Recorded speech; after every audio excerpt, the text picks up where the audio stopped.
पहले देखते हैं कि ये जो बीएनएस है, भारतीय न्याय संहिता में क्या क्या लिखा हुआ है। देखिए आप, सेक्शन 196 के अंदर कहा गया है, promoting enmity between different groups on ground of religion. अगर कोई भी इंसान जो है सो दो फ़िरक़ों के अंदर रिलीजियस बोले तो मजहबी बुनियाद पे अगर कोई जो है सो नफ़रत फैलाए तो उसको जो है सो 3 साल की सज़ा है। फिर सेक्शन 299 में जो है सो कहा गया है, deliberate and malicious acts intent to outrage religious feelings. अगर आप किसी के जो है सो एहसासात को, इमोशंस को जो है सो आप भड़का रहे हैं, तकलीफ़ दे रहे हैं, तो जो है सो सेक्शन 299 बीएनएस के तहत जो है सो 3 साल की सज़ा है। फिर सेक्शन 353 का क्या कह रहा है, स्टेटमेंट कंडूसिव टू पब्लिक मिसचीफ। बोले तो आप जो है सो पब्लिक मिसचीफ अगर कर रहे हैं तो 3 साल की सज़ा है। अब बीएनएस में देखिए आप, सिर्फ़ और सिर्फ 3 साल की सज़ा बताई गई है। 3 साल से ज़्यादा जो है सो कोई सज़ा की बात नहीं कही गई है बीएनएस में।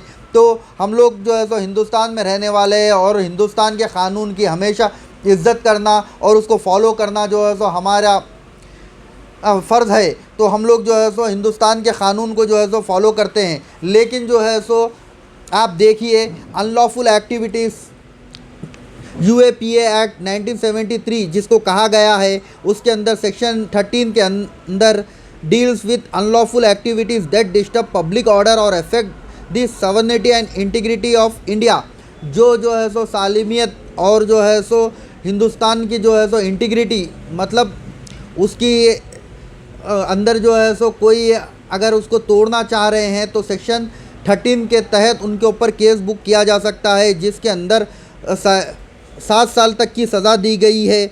और section 18 involvement in any conspiracy और attempt to commit an unlawful activity. अगर कोई जो है सो ऐसी एक्टिविटी करा, अगर हेड स्पीच दिया और ऐसी कॉन्स्पिरेसी मतलब साजिश करा जिससे जो है सो दहशत फैल सकती है, जिससे जो है सो फ़िरका वाराना फसाद फैल सकते हैं, तो उसको भी जो है सो सेक्शन 18 के तहत जो है सो पकड़ सकते।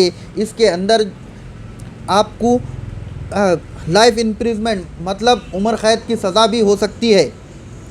और section 20 covers individual who are member of terrorist organisation that promote hate speech and incite violence. अगर कोई आदमी दहशत फैलाने के लिए ऐसे जो है सो वरगला रहा है, ऐसे जो है सो बयानात दे रहा है, तो पुलिस सेक्शन 20 के तहत भी जो है सो इनको गिरफ़्तार कर सकती।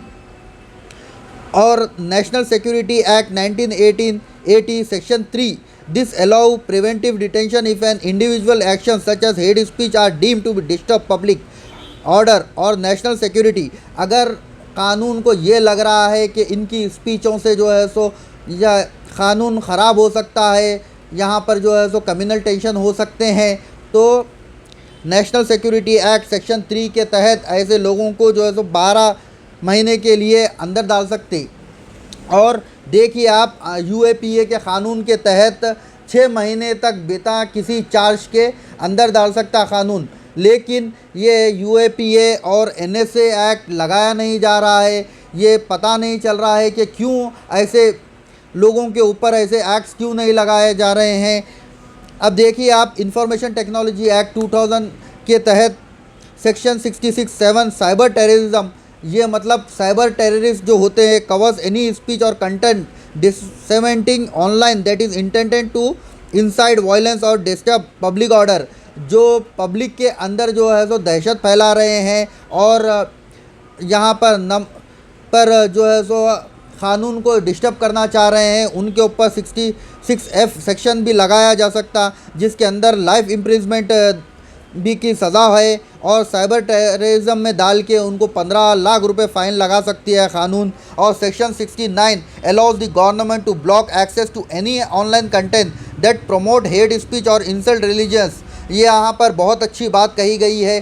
Section 69A of information technology act ये कह रहा है, 2000 के अंदर आया है, फौरी जो है सो ऐसे स्पीचेस को ब्लॉक करना चाहिए गवर्नमेंट को, और उन लोगों के ऊपर जो है सो सख्त जो है सो एक्शन लेना चाहिए। और वेबसाइट्स, सोशल मीडिया अकाउंट्स जो भी ऐसे चीज़ें जो है सो फ़िरका वाराना फैला रहे हैं, उनके ऊपर सख्त से सख्त जो है सो एक्शन ले सकती गवर्नमेंट। और prevention of insult to national honour, Allah के नबी सल्लल्लाहु अलैहि वसल्लम को नेशनल ऑनर घोषित करना चाहिए। जो हिंदुस्तान के एक जो है सो ऑनर अगर उनको घोषित कर दिए तो ये सेक्शन इसके 1971 के जो है उसके अंदर भी जो है सो इनको ले सकते। और the religious institution prevention of misuse act, जिसके अंदर ये बताया जा रहा है सेक्शन 3 के अंदर prohibits the misuse of religious institution for promoting hate speech और derogatory remarks against religious figures